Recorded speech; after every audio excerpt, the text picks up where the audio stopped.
tropical date as of 8 a.m. PST, October 5th. We got Tropical Storm Delta, which is another named storm of this insane year, and it has become much better organized. With a well-defined circulation and convection flowing over it. This thing has real potential. I mean, it wouldn't surprise me if it became a hurricane before reaching the Yucatan Channel or western Cuba, um, in my opinion. The NAC was 40 knots based on the satellite estimates, but it could easily be stronger. Recon will check it out later today. It's moving 280 by 6 knots. It's going to move west-northwesterly. And I expect northwesterly, which is in line with all the models. We can show you these models. Let's see. First, here's the track. They expected to quit Western Cuba late Tuesday, then enter the Gulf. Then another trough gets it in by early Thursday and takes it off to the north and northeast, which is in line with all the models. So there's pretty good consensus on track. Intensity in the next 24 to 36 hours becomes a hurricane, then potentially a Cat 2 hurricane, which is in line with what the NHC thinks. I agree, low shear, warm water.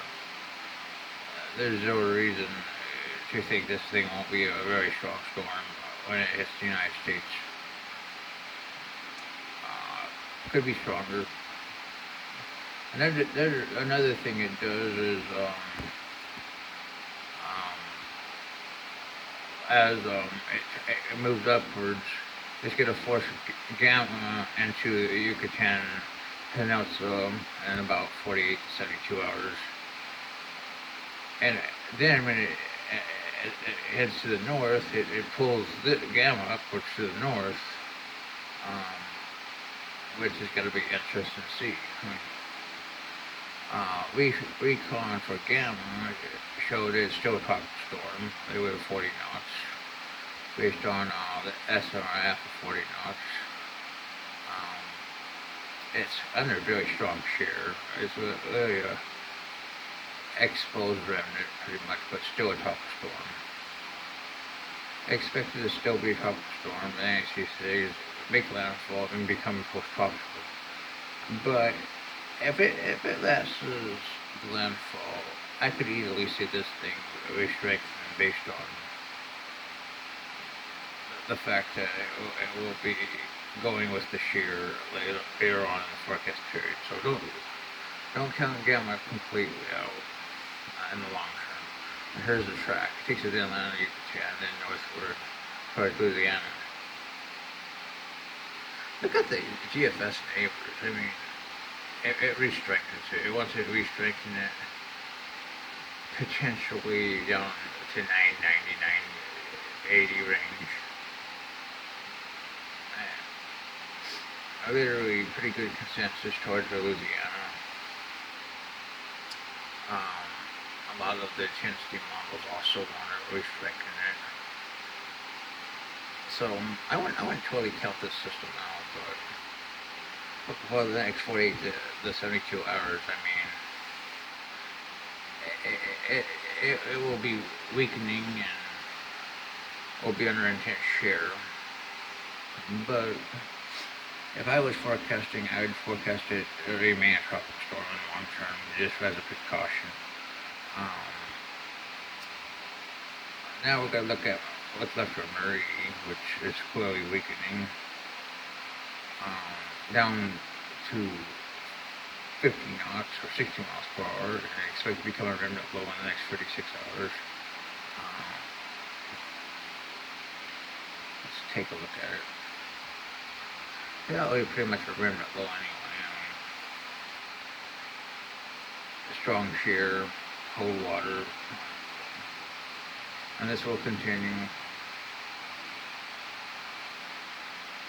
it's heading west northwest at 8 knots and will continue to do so.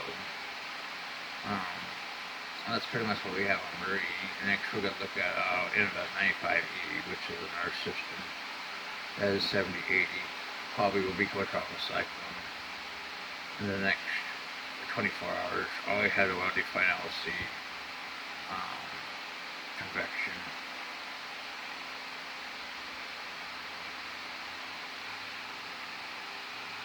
Let's see. It's forecast ahead northwesterly. I really don't want to like it very much, but it's worth watching. Well, let's take a fast look at the GFS. There's 0 hours, 24 hours, 72 hours.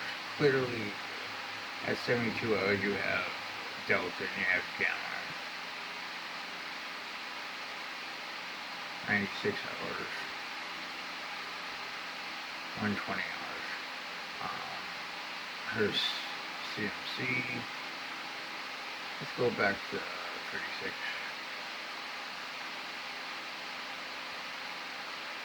72.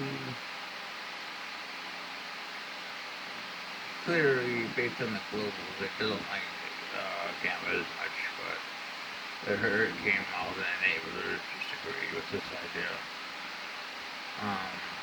So that's pretty much what our tropical update for today.